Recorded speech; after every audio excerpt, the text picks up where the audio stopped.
meeting. All right, we're recording. We're recording, and feel free as you're coming in to let everybody know what you're doing to take care of yourself this summer. Some people are learning how to play instruments. I'm taking vegetables. I'm eating my vegetables, and I'm trying to take more vitamins to take care of myself. And Rachel is sleeping, trying to sleep and read for pleasure. I've got that too. I hear you there. So let's just take another few minutes. And I'm going to see if we have anybody waiting to join us. Admit all, we've got a couple more people. Okay, well, let's officially begin our meeting. Thank you to everybody who took time out of your busy summer library program schedule to join this meeting.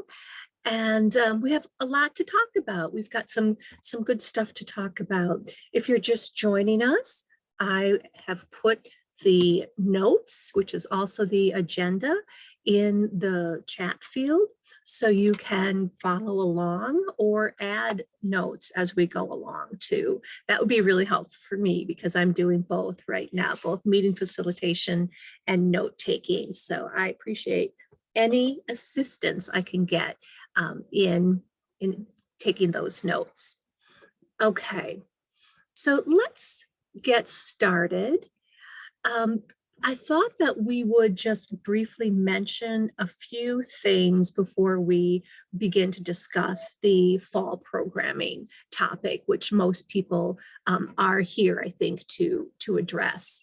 So we know that the 1000 Books Before Kindergarten app is going away at the end of this year. And we don't have any solutions for it right now, but what I'm proposing is, I know that there are a bunch of you who have worked with Beanstack or have other ways of helping your patrons keep track online of their books that they're reading for the 1000 Books Before Kindergarten or other early literacy program. What I'm hoping we can do is talk about that maybe in August, or have a conversation in a month or so. And I'll reach out to, I know some of you who are doing the 1000 Books Before Kindergarten on Beanstack, as well as others who are using other types of software or other types of applications. So we know it's going away. We don't have any answers right now, but we're a smart group of people and we can figure all of this out. If you have any ideas, or if you want to be a panelist or a guest speaker at a future meeting, please reach out to me. Nicole from Stevens Point has already indicated that she's been using Beanstack, and I know others have too. So we will help each other through this. I think it's a great time. If it's going to happen, it should happen now. And we can get something up and running in the months before the app goes away. Now that we have Beanstack, I think it's perfect to use Beanstack for this instead of a separate app. So any questions or discussion about that?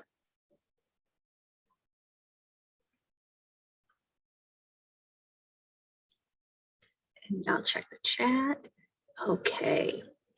All right, let's move on to topic number 2, or it's number 3 on our agenda.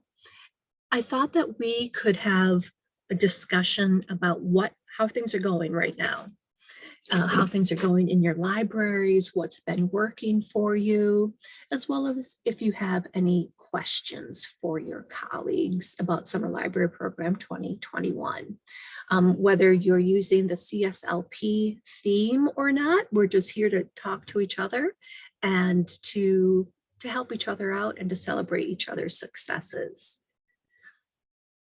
So is anybody really excited about something you're doing this summer?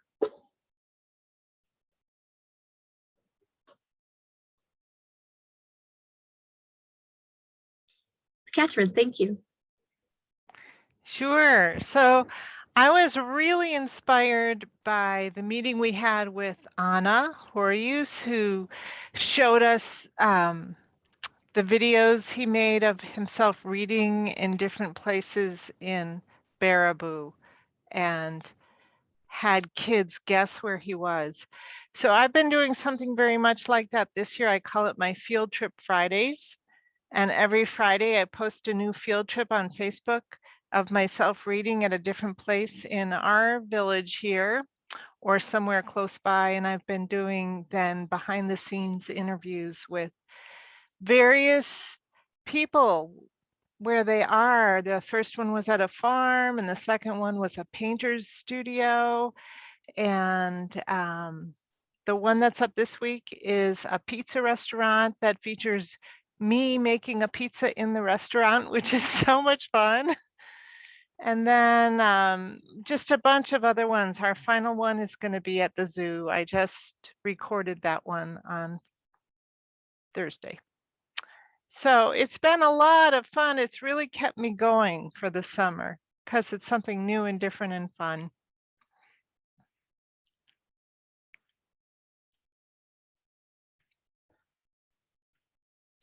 Thanks, Catherine. Sure. That sounds like something fun. Just realized my microphone on my laptop is what's capturing me. So let me know if you need me to turn things up. Okay, anyone else?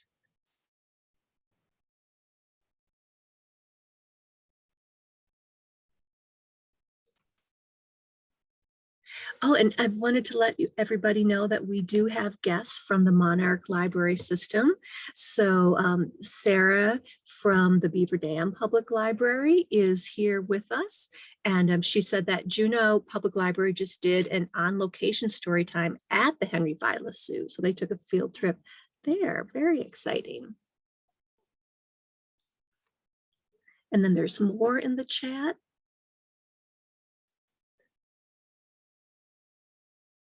Story times in the park. We're going to talk more about the outside programs and other types of field trips. One new message, animals.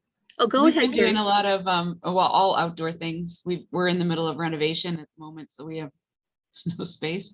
And it's actually been going pretty well. I think people are excited about getting out and doing things again.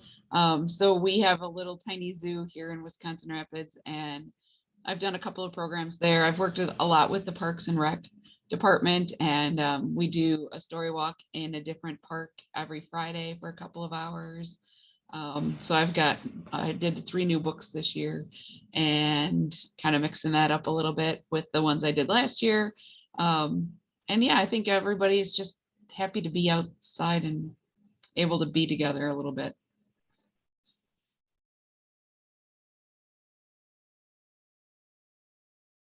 I agree.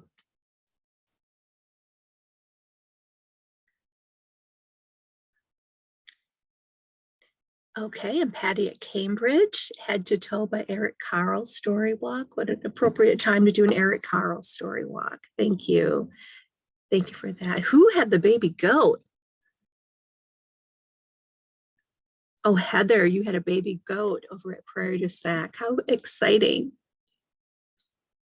So I'll capture the notes that we've discussed here, as well as the chat log. So this will all be part of the notes that I will get out right away. By tomorrow, I'll get those out. I know sometimes I've been lagging those. And one thing I don't have on the agenda is that I'm updating the Youth Services webpage. I'm doing a lot of that this summer. So hopefully it will be a much easier page to navigate, and you'll find the information that you need. I've heard that there were some issues, so I apologize for that. I always put websites on the back burner, but this summer I'm working on it. Oh, Becky Powers. Oh, thank you. Thanks, Heather. I thought that you had the baby goat. Okay, do we have any questions for anyone? Have you heard of anything that one of your colleagues is doing at a library? You have questions about? I have a quick question. Yes. So we're juggling right now outdoor story times as well as virtual story times. And in regards to like positive feedback, the outdoor story times are very well attended. We're having a blast. Like we had 80 people today, so it's keeping us hopping. But my question is actually for Catherine and anyone else that is pre-recording story times for the virtual platform. And I'm curious if you're doing story times on location, how you're managing publisher permissions and how long you're making the story time available for the public. So if anybody has any insight on that, that would be great, because currently we take down our story times after a couple days. So I'm just curious to know what other people are doing. Nicole? So we've also been doing Field Trip Fridays, which is pretty funny, Catherine, that we landed on the same name. And we've been on location. So last week we posted one at a goat farm. But the way we did it, we've been doing a lot of video editing. And so we edited our videos to basically take out the story time or copyrighted portion of the video. So we post a smaller version of the video, kind of more like a Mr. Rogers behind the scenes tour with maybe a few songs in it. We post that smaller version out to the general public. And then we've been keeping the full version with the story times within our Facebook story times group. And that's where we've been doing all of our virtual story times this whole time. I feel like to me, it feels more copyright compliant that way, kind of more like a closed classroom, because people have to request to join. So it's a bummer that it limits the audience. But once it's in that group, we've in general been keeping those as long as all of our virtual storytime recordings up for about a week.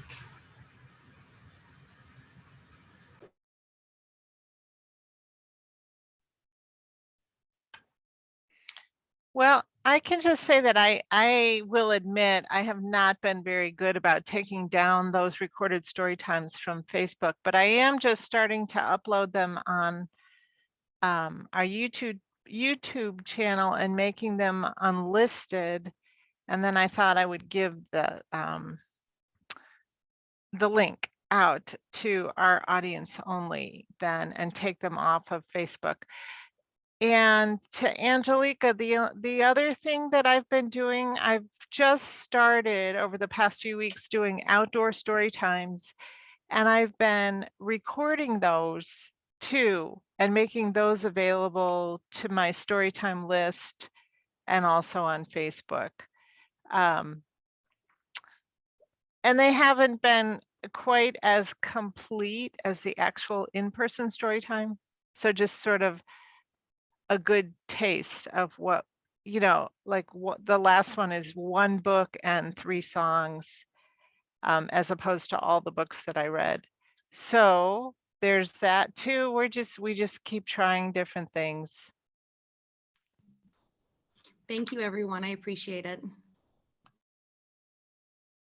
Do others have anything to add?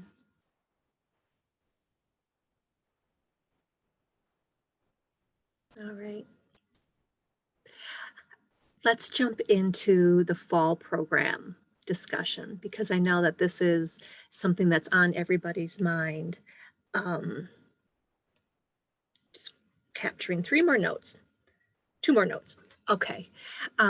Thank you all for filling out the survey. I made a summary. I drafted a summary, and some of you are there, and I'm going to share it right now. In the chat is a link to a Google Doc, which simply I gathered the information that people sent in, so you would have everything in one place to look at it.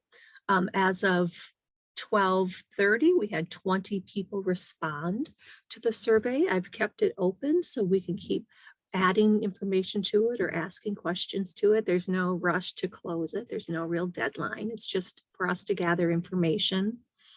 But I thought that we might want to take a few minutes or a few moments to look at that survey, just so you can see what your colleagues are doing. Would you like me to share my screen, or are you all in the survey, the summary?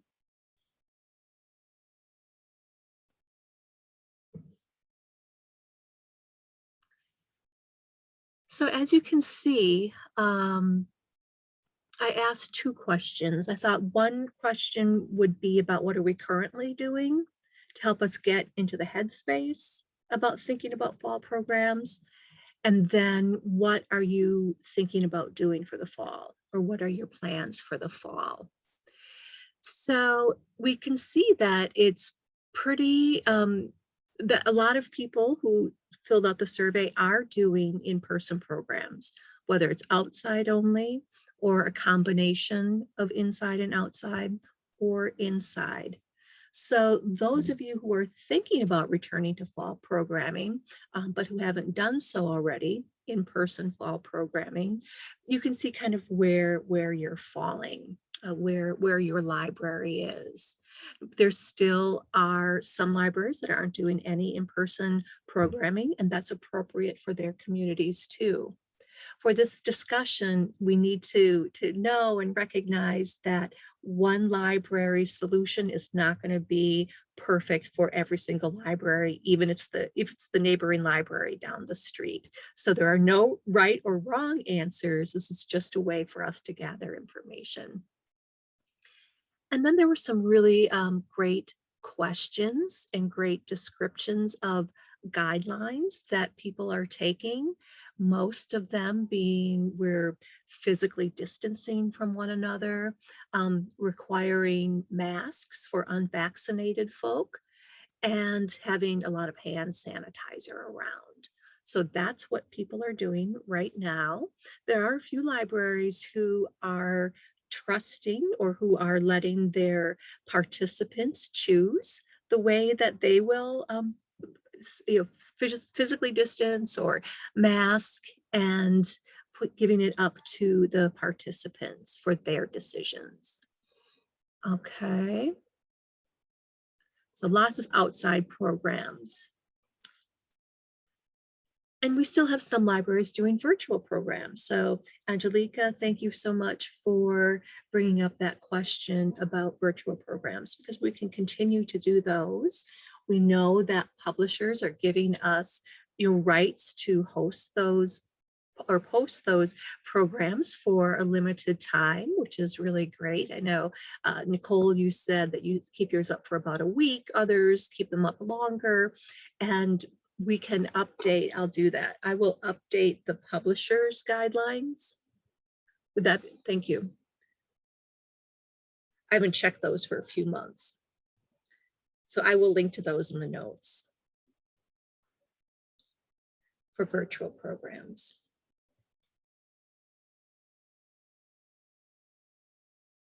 So there still are a lot of libraries doing the hybrid of both. And it sounds like some of you will plan on doing that as we move into the fall. Okay, so now I am on page, what page is this? Page 3, questions about fall 2021 programs. So according to our survey, there are a bunch of us, 57.9%, which is probably about 12 people, indicated that they are planning to return. And then another third are thinking about it, have said maybe. And that's what this conversation is going to be about. For those of you who are planning to return to fall programming, people really want to know, how are you going to do it? A few of you have indicated that you're going to stay outside for as long as you possibly can, which I think is brilliant.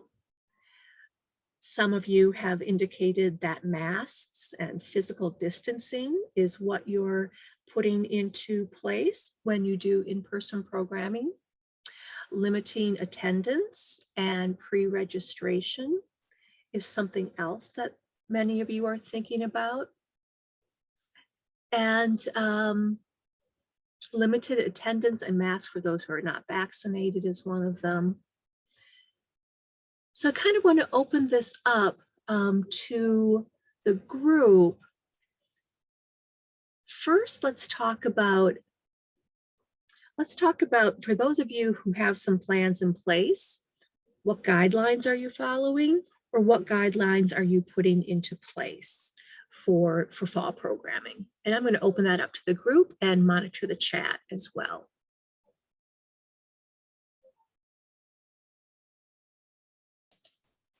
I can talk. I'm from Baraboo, if that's all right. So I'm Beth. I'm our teen person, so I don't want to speak for my my colleagues. I'm kind of sitting in for Carrie today. But for me, so last fall, I did in-person programming and it went really well. We did social distance, we wore masks, but I think because I'm working with the middle and high school students at this point, I'm going to follow my school's guidelines. And I think the school board in our communities decided that students over a certain age do not have to wear masks, and we have not been masking through the summer. I've been trying to social distance where appropriate, and the kids have been really good about that. So I'm looking at the fall, I'm going to maintain kind of what we've been doing. I can't have any inside programming because, like someone else mentioned there, we're currently trying to undergo our renovation as well. So we are kind of really packed in here.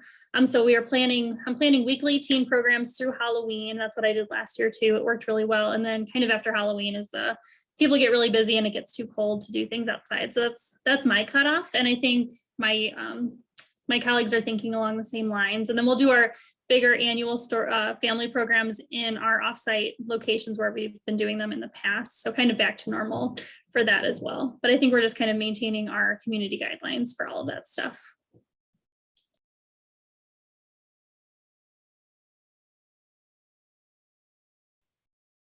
Thank you. And thanks for bringing up that you're looking at your school's guidelines. I think one thing that I'm looking for are, what are other organizations doing? And checking out your school guidelines and school restrictions is a great idea.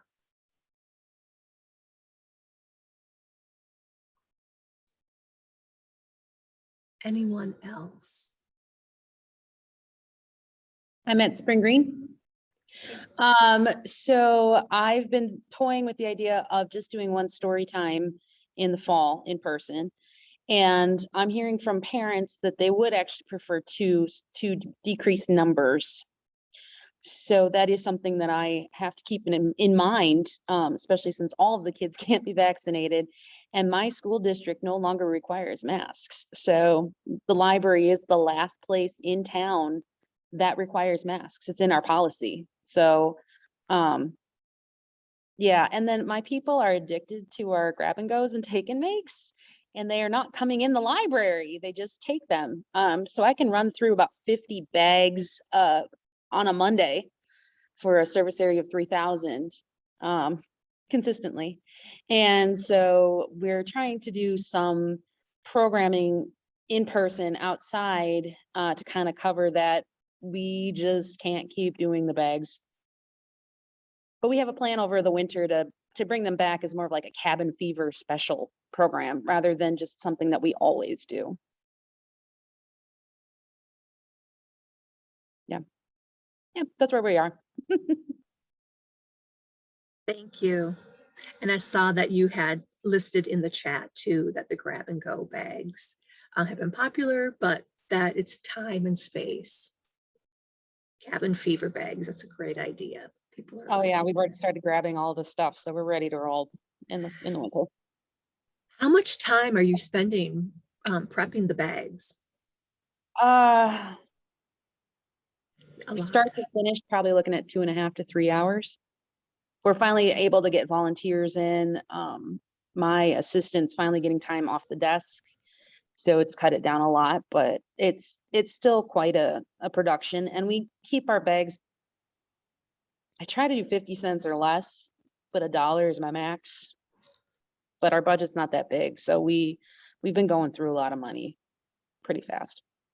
We did that and story walks instead of big performers this year. That was how we did it. That makes sense.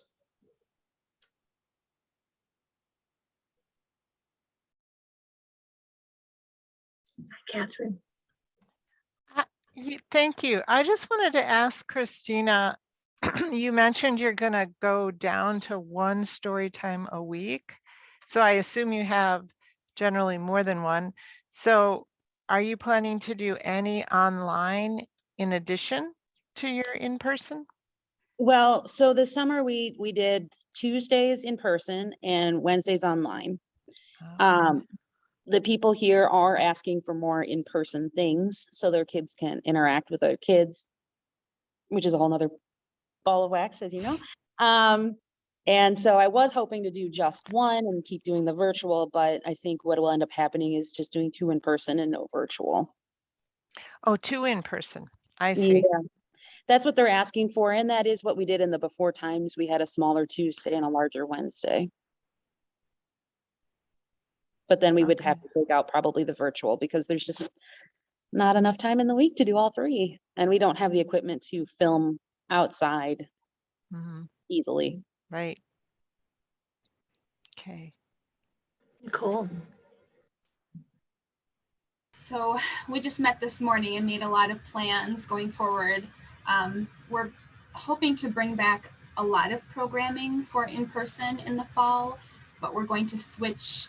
We're not going to use our normal story time room. We're going to switch to our largest meeting room, which has a 185 capacity. So we'll be able to spread out a lot. So we're planning on doing 2 family story times a week. And normally in a normal week, we would do 9 to 11 story times. So this is vastly reduced for us. We're going to do 2 family story times, 1 baby story time in person.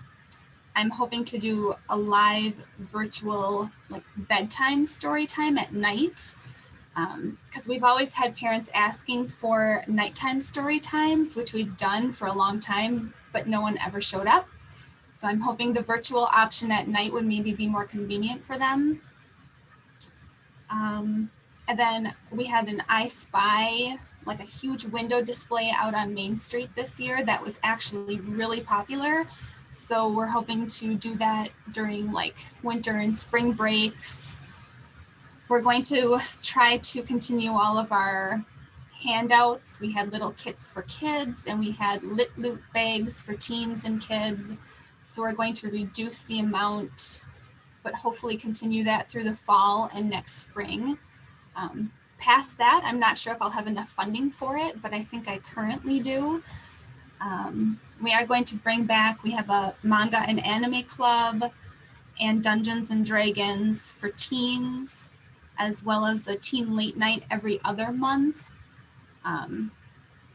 So we're just going to go back to basically a reduced version of our normal, and we'll limit attendance for some of those, which we used to do anyway, and then just make sure that everybody is, you know, spread out. We're thinking of buying a story time rug that we can sit in the back of and kind of have that be our little bubble, you know, that we have the kids stay behind.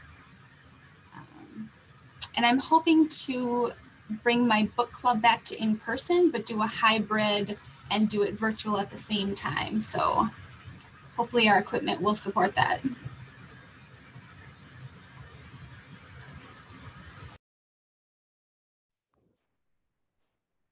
I have a question again. Nicole, what time are you doing your virtual bedtime story times? What time do they start? Well, we haven't done it yet. This would be in well, actually, I think we're going to start everything in October. That's the other thing, is we wanted to wait for school to start and to just, you know, see if maybe a vaccine is coming out for kids and see how everything goes. So all of the in-person programs will start in October. I'm thinking of doing a Monday night story time at 6:30 p.m. Thank you.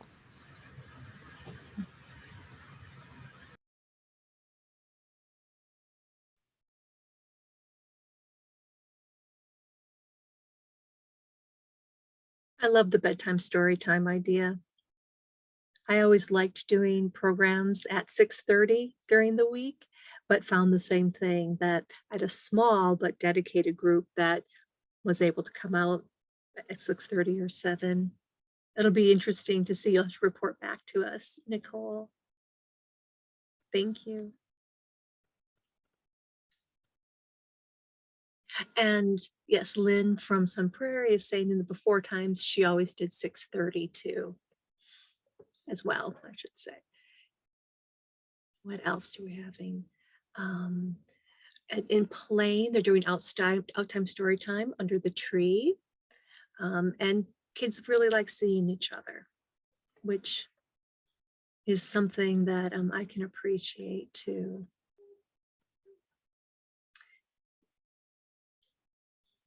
Other thoughts about fall or other questions about not even fall, but returning to in-person programs, or questions or concerns that you have?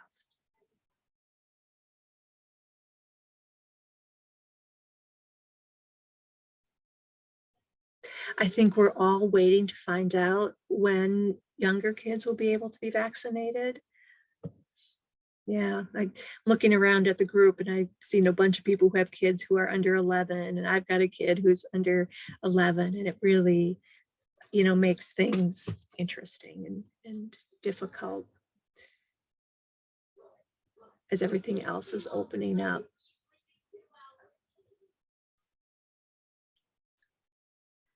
So, oh, okay, Becky asked, are people worried about the Delta variant and delaying decisions about in-person for kids? Rachel is nodding her head. Catherine, Nicole, yeah.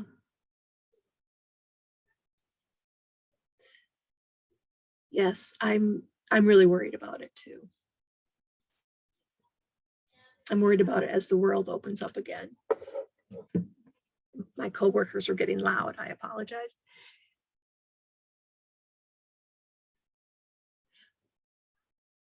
Okay, we have a question. For those of you doing indoor programs with masks, how are you enforcing masks at programs? Are masks required in the building at all times or just during programs? Are all participants required to have them? So does anybody have a thought for Lynn regarding masks and requiring folks to wear them?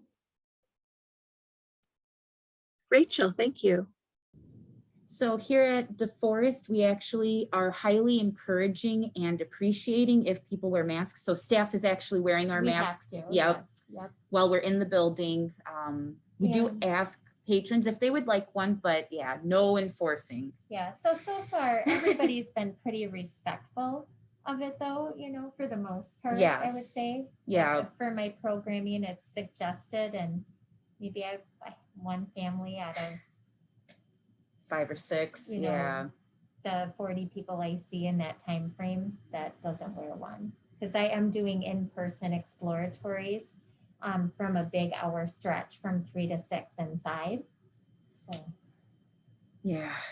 And I am doing some limited teen Dungeons and Dragons. Again, it's the highly suggested, highly recommended. Some are really good. Others are like, well, I've been vaccinated, so do I have to? And I'm like, it's up to you. So, but yeah, I haven't quite opened it up for everyone. It's just a small group.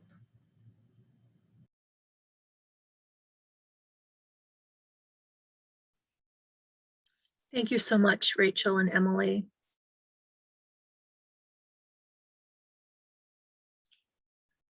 Do others still have mask requirements?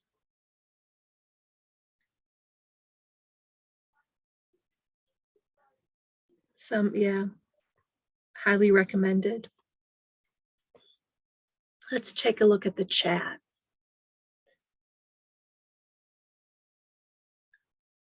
So kids use hand sanitizer. At Poinet in Cambridge, masks are optional. In Sun Prairie, oh no, in McFarland, excuse me, McFarland, they are not going to force masks, but encouraging them. Kids outdoors have been great about spacing, although kids are frequently in my body bubble. What a surprise, Heather.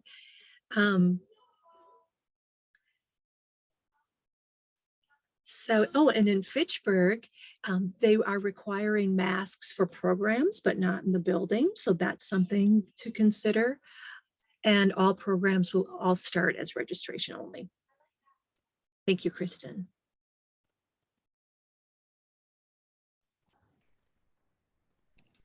Catherine, go ahead. I just wanted to mention, I saw the most amazing thing the other day. I had a mom come in with a toddler and a baby, and all three of them were masked, and the baby was like, looked like it was 3 or 4 months old. It was the cutest thing I have ever seen. And these kids had no trouble keeping their masks on, even the baby. I know in the medical profession, they say it can be, some people consider it dangerous to put masks on kids under 2, but it was very affirming to see this little baby in a mask. It really was. So it can be done and it can be successful. Just wanted to share that. Thank you. When I was in Korea a few years ago, or 11 years ago, I saw toddlers and babies wearing masks everywhere. So it's a cultural thing, and I have not seen babies wear them here. So Catherine, thank you for bringing that up. Have any of you done any mask making programs or mask decorating programs?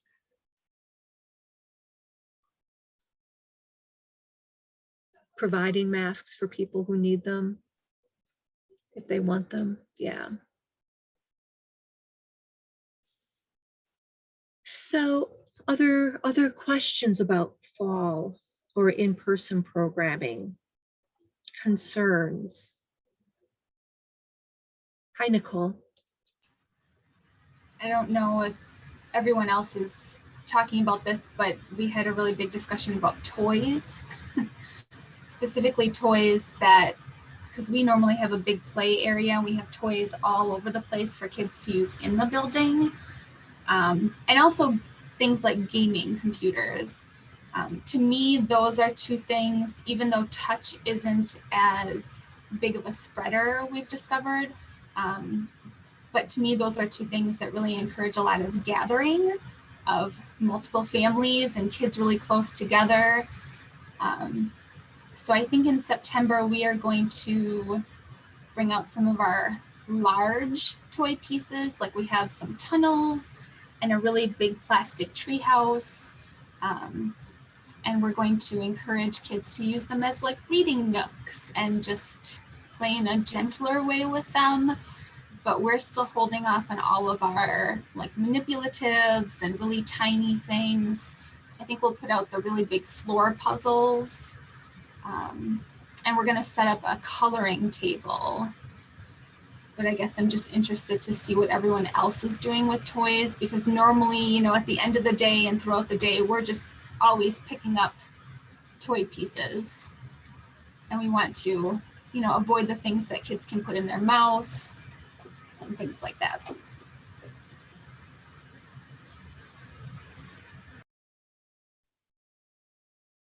you. Let's talk toys.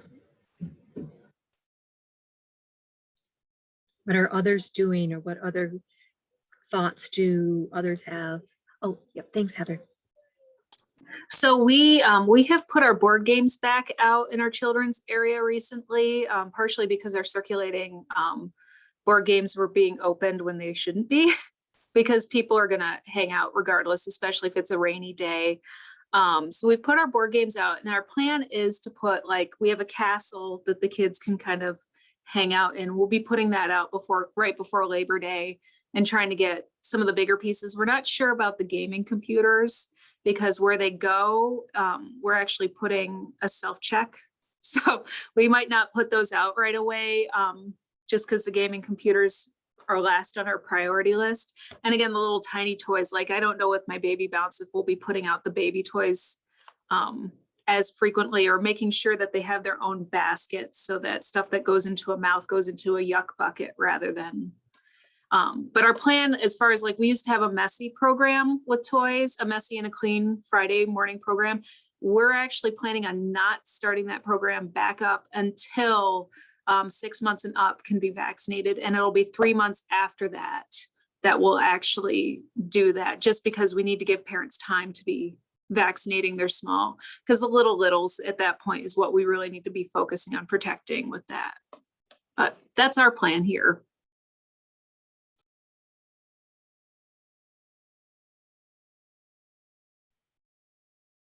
That's some really great advice. I might be following up with you, Heather, just to get the exact timelines that you just indicated. I will be following up with you so I can include that in the notes. Or if you could put it in chat, I can add it to the notes. Thank you.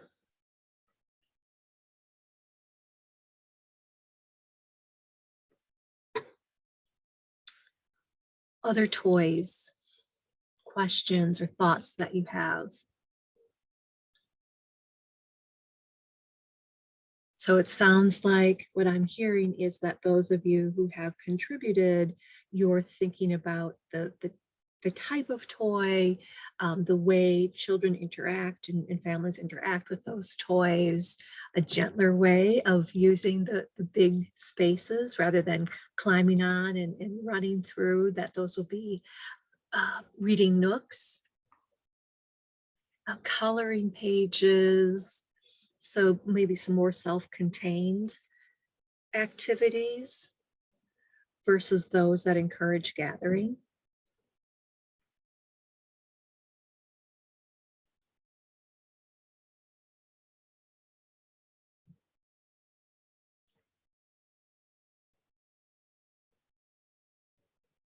It sounds like, yes, and then, oh, I think it was Heather mentioned baby programs. If you have in-person baby programs, each family gets their own set of things when you do open back up.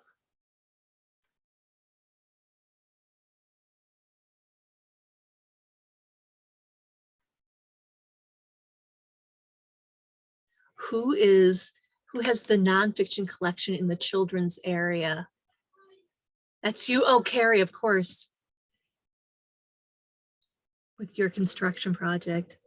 Yeah, it's actually kind of helped us out because we don't really want to put things out yet, but I'm like, there's no room. So yeah, we have had a lot of people ask and complain. Like, where would we put them? On top of the shelves? Not really sure. Thank you, Heather. I see that you put the information in the chat. And Carrie, I have a question for you. You have that really nice outside area outside of the children's room. Is that space open up, or is It is. okay? It is open. Unfortunately, we can't really monitor it very well, but it is open. I don't know how much space, how much use it's been getting, because you can't honestly see it without going all the way back in the corner. The nonfiction takes up half, like right in front of those windows, like that whole space. So it's not ideal, but it's only through November. We'll need a virtual tour after November of your new space.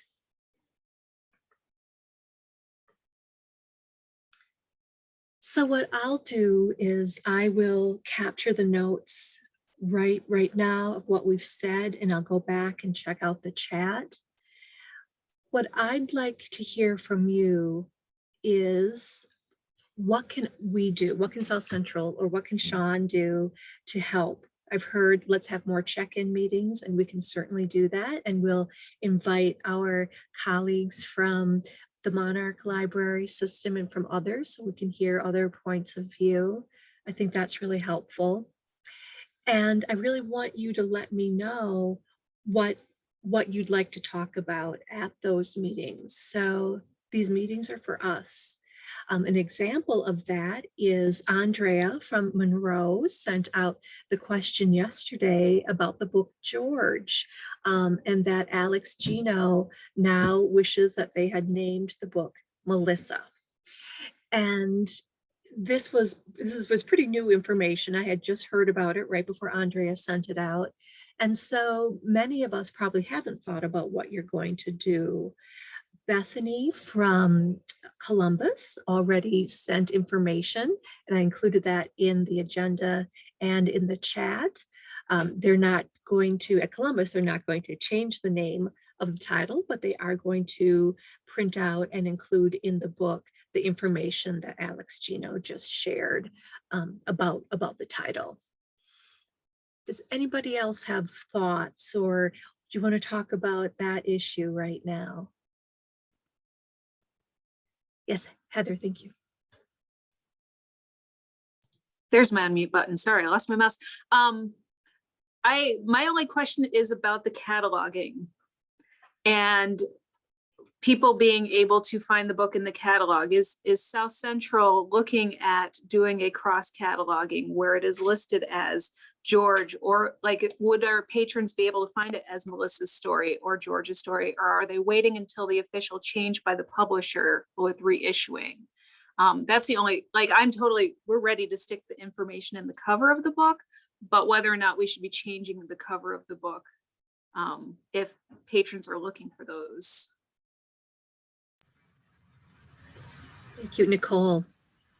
So one of my coworkers noticed that if you go to the Alex Gino website, there is a little part that says, librarians, did you know you can download an alternate OCLC record so that the book appears with an alternate title of Melissa's story? I haven't looked into that myself yet, but looks like there's some options out there.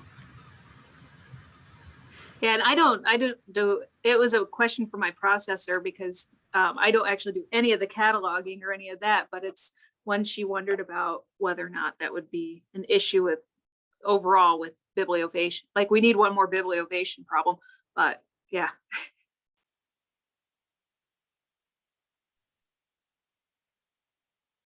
That was my question too. And it came up so fast, I haven't had a chance to talk to the catalogers yet, but it is something that I thought I would bring to them after our meeting today when I have more information. Nicole, thank you so much about that information from Alex's website. That'll be really helpful too. So I'll share that with cataloging staff.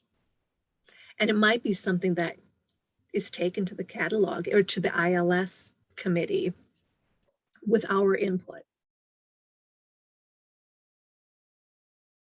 I know in the past, when there have been requests to add additional book creators to records to show, to reference the folklorists and the traditional storytellers, that we've been able to do that very easily. So I will talk to Amy and I will give you all a report about that. So we can follow that up. Okay, let me check our agenda. We have 8 minutes left. We have 2 other meetings scheduled. So I have one scheduled for 2 weeks from today. Everybody here is welcome to join. We might be able to have more information then about Melissa and George from cataloging.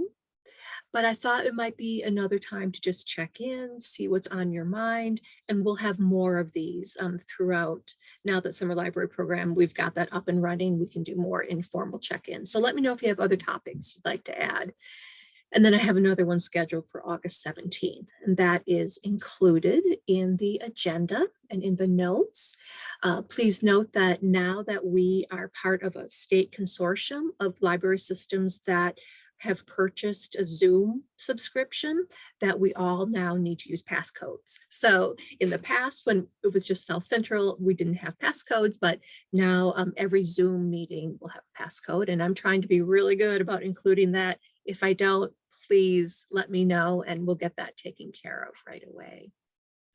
We also have, it's now time for Jean and me to start thinking about continuing ed for the coming months.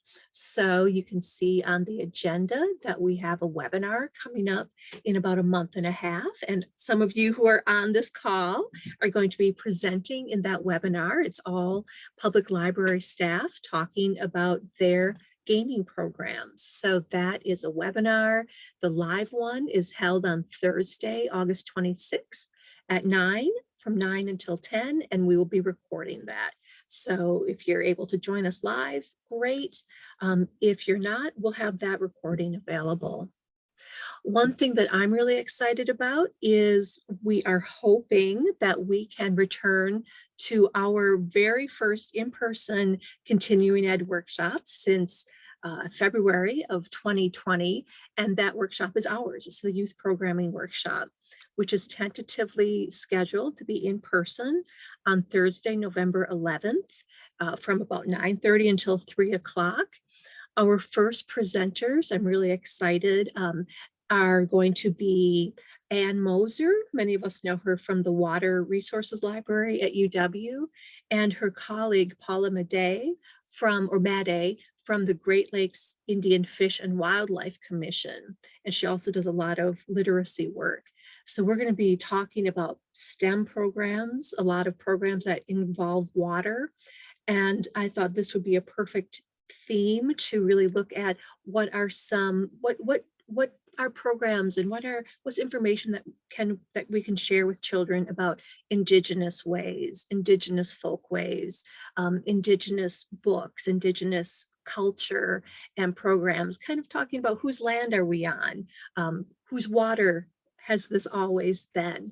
So really broadening the theme or the concept of next year's summer library program into very Wisconsin specific and culturally Wisconsin, who we were before Wisconsin. I'm really excited about that, and looking at some programs for the afternoon that might be about, how to journal and program and write, and how to draw inspired by science. So stay tuned for that. I'm following up with a speaker about that in the coming weeks. I'm really excited. I think it's going to be a great, fun program. We're thinking that it might only be for South Central staff, member library staff, but we shall see. We don't know anything yet. Now that the new Delta variant is around, we're watching everything too. But that's something that I'm looking forward to. And we also have the CCBC Shorts webinars are returning in the fall. So there will be more opportunities for us to get together and talk, get together and learn together, and share information with one another. Yay, people are excited. I'm excited too. I miss seeing people. I miss those events. Okay, is there anything else? Any questions that came up during our discussion? Anything you'd like to add for next time? Otherwise, I say we have 3 minutes to go and enjoy the rest of your afternoon, and I'll get these notes taken care of right away. The recording will be available, and thank you all for sharing some time with us today. Bye, everyone.